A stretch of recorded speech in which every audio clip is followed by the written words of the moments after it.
Hello guys! Hello, this is for Scorpio. Scorpio, welcome dito sa aking channel, Kapalaran 888. Welcome guys. Alamin natin Scorpio ang next 6 months na darating sa buhay mo. This is in general, so hindi natin kumbaga lalawakan kung ano yung mensahe kasi every month naman tayo nagre-rate, so para exciting, okay?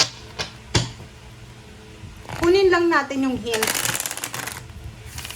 Kunin lang natin yung mga advices, parang ganun, Scorpio.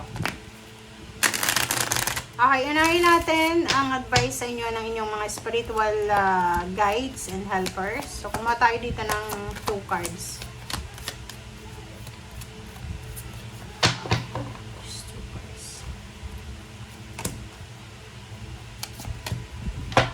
Alright, so number 39, 9, 10, 11, 12, and 12 and 4. So, 3, 4 siya. Peacock, prosperity, and wisdom. So, ang nakikita ko siya dito, this next term, next 6 months, sorry, Scorpio. Marami kang ideas, new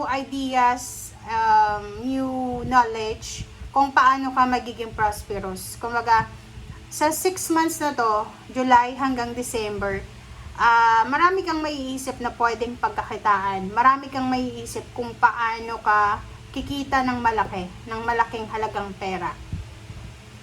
Aside from that, nakikita ko sa inyo dito na may iba sa inyo dito na sobra-sobra kayong magiging workaholic. Napaka-workaholic nyo sa 6 months na to. Double time. Yun ang nakikita natin. Magdo-double time kayo.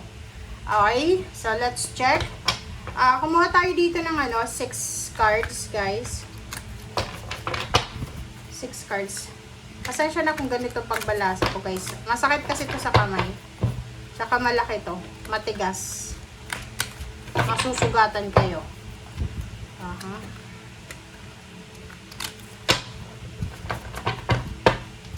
Alright.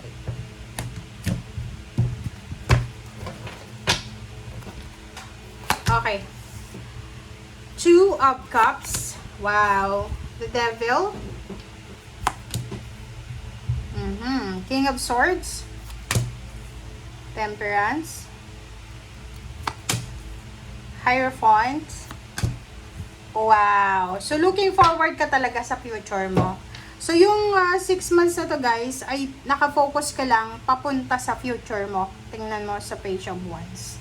Yung first card natin dito na 2 of Cups, ang sabi ng barahan na to na maybe you're focused din sa love life mo. 101% focus sa love life. At the same time, may mga planong pagpapakasal. There's a wedding plans, wedding anniversaries, monthsaries, parang ganon. And you're happy. You're happy sa relationship mo. You're happy sa kung ano man na nagbibigay kilig sa'yo. The Devil is here. You need to be careful, guys, kasi sa nakikita ko sa'yo dito sa baraha mo, marami kang pinaplano para sa future mo. Okay? Marami kang plano para sa future mo. Sa sarili mo, ha? As an individual na Scorpio. Hindi kasama yung love life mo, ha? Marami kang plano. Lalo na sa pagkakaperahan.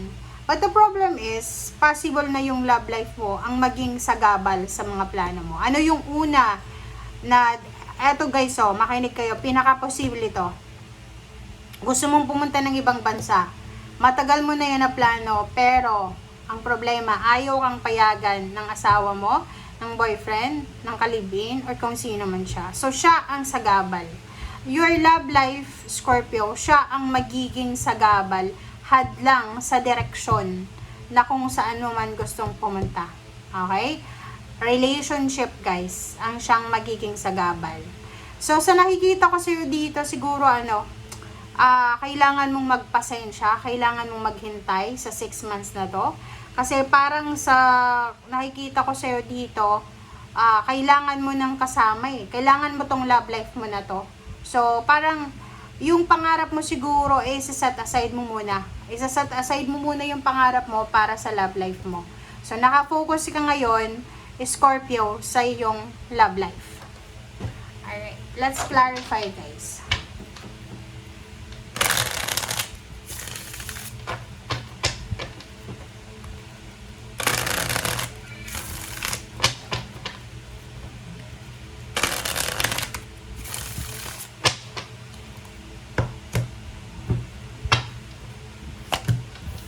Alright, so, Knight of Pentacles and Two of Cups. So, nakikita ko sa'yo talaga dito na love life yung magiging sagabal para sa paghahanap buhay mo. Parang hahadlangan niya yung mga plano mo. Seloso ba yan? Okay, so, the Devil and the Lovers. Oh, ganun talaga eh. So, nakikita ko sa'yo dito, set aside muna. So, simula July hanggang December, kahit anong gusto mong gawin sa buhay mo, hindi mo magagawa yung mga plano mo kasi hanggat nakasama mo yung taong yan. Okay? Okay, King of Swords and Eight of Swords. Oh, sabi ko sa'yo eh. Diba? Ito, restrictions to. Itong Eight of Swords. Nakikita nyo ba? Sorry. Restrictions. Parang nakatrap ka. So, ibig sabihin, if you're expecting something bigger sa July hanggang December, walang mangyayari yon hanggat na etong lalaki or babae na yan ay kasama nyo. Okay? So, kung lalaki ka, babae yan. Kung babae ka, lalaki yan. Syempre, or LGBT, kung sino man yung mga karelasyon nyo ngayon.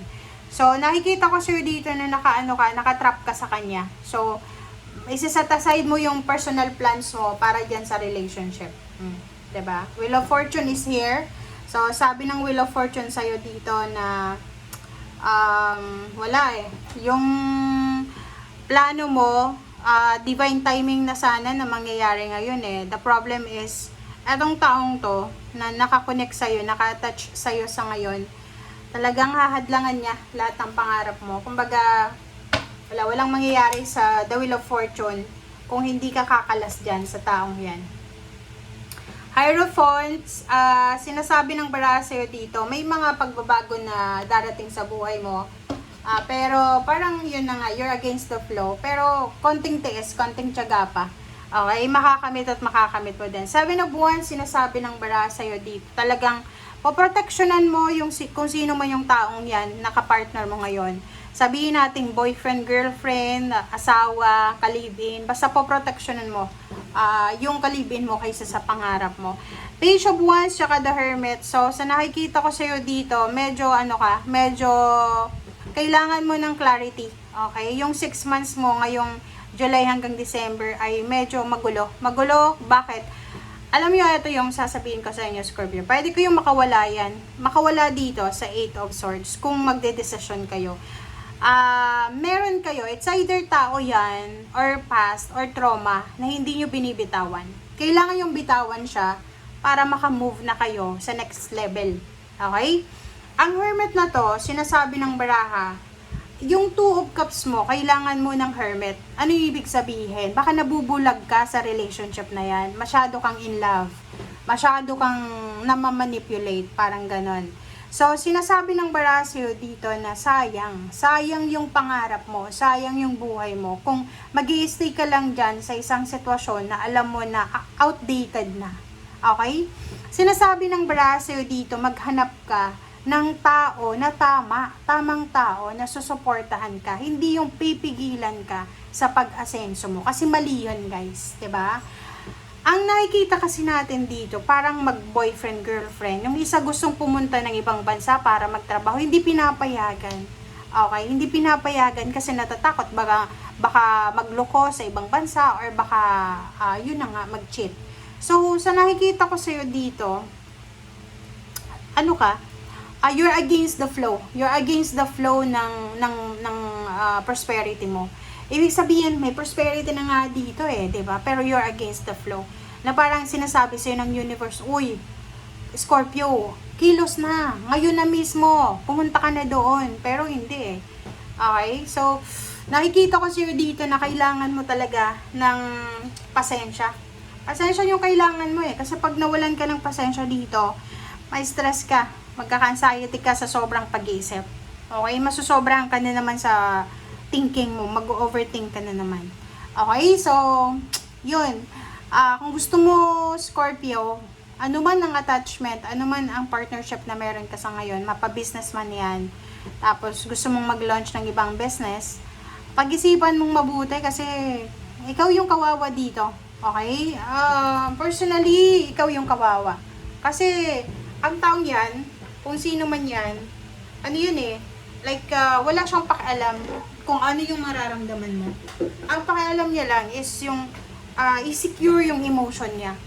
Diba? Siloso, silosa. Okay? So, thank you guys for watching. Bye!